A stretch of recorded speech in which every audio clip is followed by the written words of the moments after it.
Hello student, नमस्कार। मैं हूं विजय दिवाकर और हम आपको बताने जा रहे हैं यहां पर कक्षा 12वीं जीव विज्ञान नवंबर असाइनमेंट का बेहतरीन आंसर, सबसे सटीक और सबसे सत्य, बिल्कुल सटीक जवाब। नवंबर असाइनमेंट का प्रश्न पहला, निम्नलिखित प्रश्नों का हल कीजिए। पहला प्रश्न है यहां पर, यदि एक द्विरज्जुक डीएनए में 30% साइटोसिन है तो डीएनए में मिलने वाली एडेनिन के प्रतिशत की गणना कीजिए। तो हम आपको समझा दें यहां पर कि हम जानते हैं कि डीएनए में फ्यूरिन्स की मात्रा पिरिमिडिन्स के मात्रा के बराबर होती है। फ्यूरिन ए जी, पिरिमिडिन को सी टी अगर हम करें तो ए बराबर टी, ए की मात्रा इक्वल टू टी की मात्रा, सी बराबर जी, सी की मात्रा इक्वल टू जी की मात्रा हो जाएगी। तो A plus G equal to C plus T हो जाएगी यहां पर। चलिए हम इसको आगे बताते हैं। ध्यान दीजिए यहां पर a plus g upon c plus t equal to 1 हो गया। c बराबर 30%, g बराबर 30%, दोनों को जोड़ के 100% में घटा देते हैं। यहां पर 30 30 60, 100 में 60 घट गया तो 40%। 40% को a और t को बांट दीजिए तो a को मिलेगा 40 का आधा 20%, t को भी मिलेगा 20%, तो एडेनिन हो जाता है यहां पर 20%। इस तरह से प्यारे बच्चों पहला प्रश्न का उत्तर आपके स्क्रीन पर हो गया। चलिए अब हम प्रश्न दूसरा, पहला का ब का उत्तर आपको बताते हैं। पहला का ब, प्रश्न पहला का ब था, यदि अनुलेखन इकाई में कूट लेखन रज्जु के अनुक्रम को निम्नवत लिया गया है 5 ATG CAT GCA TGC ATG CAT GCA TGC ATGC 3 तो इस mRNA का अनुक्रम लिखी यहां पर। तो सीक्वेंस यहां पर मिला है 3 से 5, तो 3 से 5 मिला है तो यह हो जाएगा 3 TACG TACG TACG TACG TACG TACG 5 mRNA का हो जाएगा फिर AUGC AUGC AUGC AUGC AUGC AUGC।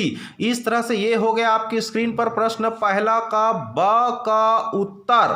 चलिए अब हम प्रश्न दूसरा के उत्तर की बात करते हैं प्यारे बच्चों, और आपसे निवेदन है कि आप हमारे इस चैनल पर लगातार बने रहें, देखते रहें, सब्सक्राइब करें, बेल आइकन को दबाएं ताकि आपको एक से बढ़कर एक इंपॉर्टेंट क्वेश्चन असाइनमेंट को उत्तर समय पर आपको मिल सके।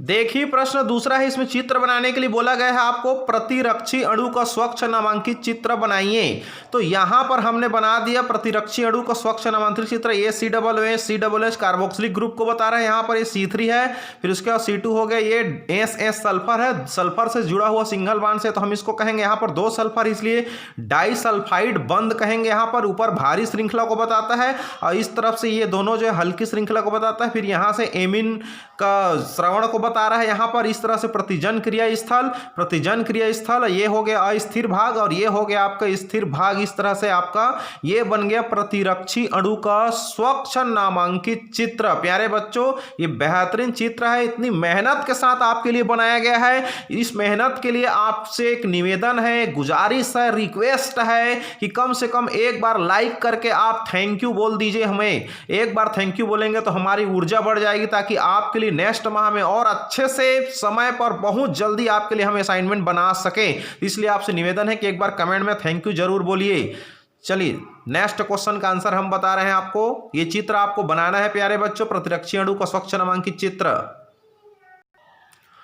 प्रश्न तीसरा आपकी स्क्रीन पर ध्यान दीजिए आप, आपके विचार से किशोरों को अल्कोहल या ड्रग के सेवन करने के लिए क्या प्रेरित करता है यहां पर। तो देखिए यहां पर आज की परिवेश में, आज की समय में जो समाज है उसमें अल्कोहल बहुत तेजी से फैल रही है। इसका 3 कारण ही पूछा है, कारण तो बहुत से है यहां पर, लेकिन हम यहां पर आपको 3 बेस्ट कारण बता रहे हैं। यहां पर कुसंगति या गलत दोस्ती का दबाव। यहां पर हम आपको बता दें कोई भी किशोर अपने मन से ये नहीं कहता कि मैं आज अल्कोहल पीऊंगा या मुझे अल्कोहल पीना जरूरी है, कोई भी व्यक्ति नहीं कहता। सबसे पहले वो गलत संगति से ही सीखता है अल्कोहल पीना। ये बात आप नोट कर लीजिए दिमाग में। जब हमारी दोस्ती ऐसे लोगों से हो जाती है जो नशे का सेवन करता हो, गलत संगति मिल जाए हमको जिंदगी में, तो अवश्य ही कुसंगति के चक्र में फंसकर व्यक्ति अल्कोहल सीखता है। दूसरा है सामाजिक दबाव और तीसरा है फिल्मी दुनिया, गलत वीडियो की लत से।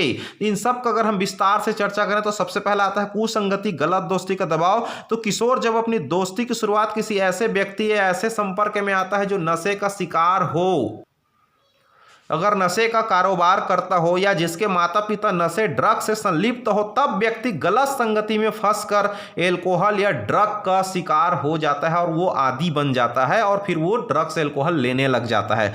दूसरा यहाँ पर कारण आती है सामाजिक दबाव। तो कई समाज ऐसे होते हैं जिसमें शादी बर ब्याह में जो पार्टी वगैरह होती है उसमें भी क्या किया जाता है, अक्सर कहना चाहिए शराब एल्कोहल परोसा जाता है और इसका सेवन करना एक रस्म माना जाता है, जरूरी माना जाता है, जिसके कारण आजकल किशोर लोग बहुत जल्दी अल्कोहल के शिकार हो रहे हैं इसकी वजह से।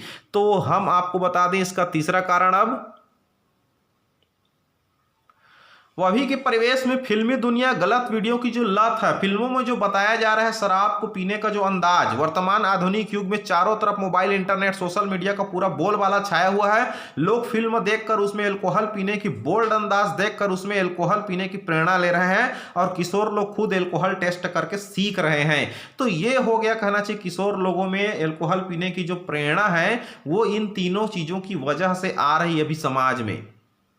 चलिए प्रश्न नेक्स्ट चौथा की बात करते हैं। अब प्रश्न चौथा देखने से पहले आपसे निवेदन है कहीं आप हमारे वीडियो के भावनाओं में न खो जाएं, इसके लिए आपसे रिक्वेस्ट है कि सब्सक्राइब करके बेल आइकन को दबाएं ताकि आपको एक से बढ़कर एक परीक्षा में आने लायक मोस्ट इंपॉर्टेंट क्वेश्चन का वीडियो फिजिक्स केमिस्ट्री मैथ्स का हिंदी इंग्लिश गणित विज्ञान सामाजिक विज्ञान संस्कृत सभी विषय का मोस्ट इंपॉर्टेंट क्वेश्चन का वीडियो विस्तार से एक्सप्लेन करते हुए समझाते हुए सिखाते हुए आपको मिल सके, इसके लिए आप हमारे चैनल को सब्सक्राइब करके बेल आइकन को दबाइए और हमारी मेहनत को ध्यान में रखते हुए कम से कम एक लाइक जरूर कर दीजिए, कम से कम कमेंट बॉक्स में थैंक यू लिख दीजिए ताकि हम पूरी मेहनत के साथ फिर से बना सकें आपके लिए।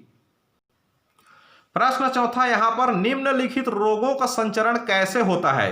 तो यहां पर पहला है मलेरिया, दूसरा है इस्केरियोसिस और सा है न्यूमोनिया। तो यहां पर मलेरिया की बात करें तो आप जानते हैं मलेरिया मच्छर के काटने से होता है। वो मच्छर होता है एनाफ्लीज मादा, ये बहुत खतरनाक मच्छर होता है, इसके काटने से ये वायरस इसका फैलता है। ये रोग प्लाज्मोडियम नामक प्रोटोजोन परजीवी के संक्रमण के कारण होती है और मलेरिया बहुत ही खतरनाक बीमारी होता है। इसमें बात आता है इस्केरियोसिस, यह कृमि की वजह से होता है। यह कृमि का नाम एस्केरियोसिस लुम्बिकाइड्स होता है। यह भोजन, यह परजीवी हमारी आंत के पचे हुए भोजन पर निर्भर करते हैं, इस बात को हम बता दें। तो इस तरह से मलेरिया का और एस्केरियोसिस बीमारी का जो संचरण है वो हम आपको बता रहे हैं, जो शब्द सीमा बताया गया है उसके अंतर्गत में। इस तरह से चलिए अब हम न्यूमोनिया का भी बात कर लेते हैं। यहां पर ध्यान दीजिए, न्यूमोनिया यह रोग हीमोफिलस इन्फ्लुएंजा एवं स्ट्रेप्टोकोकस न्यूमोनी नामक जीवाणु के संक्रमण से होता है और संक्रमित व्यक्ति की खांसी या छींकों के साथ निकली छोटी छोटी बूंदें जब स्वस्थ व्यक्ति के संपर्क में आती है तो उसमें संक्रमण होकर फैलने लगता है, ये कहना चाहिए। तो बहुत ही ये भी गंभीर और खतरनाक बीमारी है न्यूमोनिया, कहना चाहिए यहाँ पर।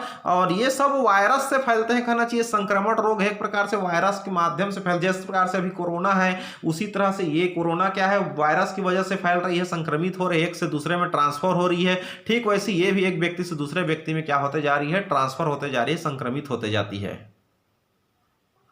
प्रश्न पांचवा, डीएनए अनुवांशिक पदार्थ है, इसे सिद्ध करने हैं तो अपने प्रयोग के दौरान हर्शे और चेस ने डीएनए और प्रोटीन के बीच अंतर कैसे स्थापित किया।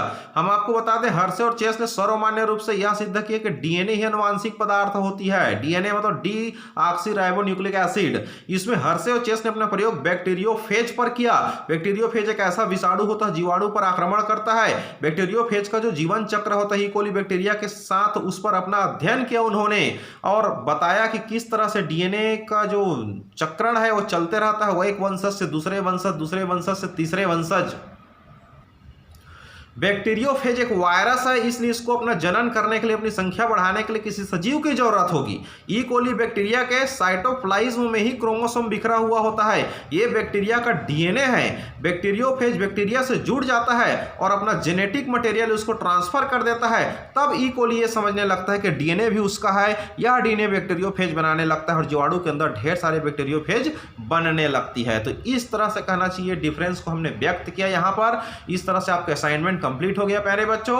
अब आप लोग से बस इतना ही निवेदन है कि आप हमारे चैनल पर लगातार बने रहे ताकि परीक्षा से संबंधित इंपॉर्टेंट क्वेश्चन का भी वीडियो आपको मिलेगा।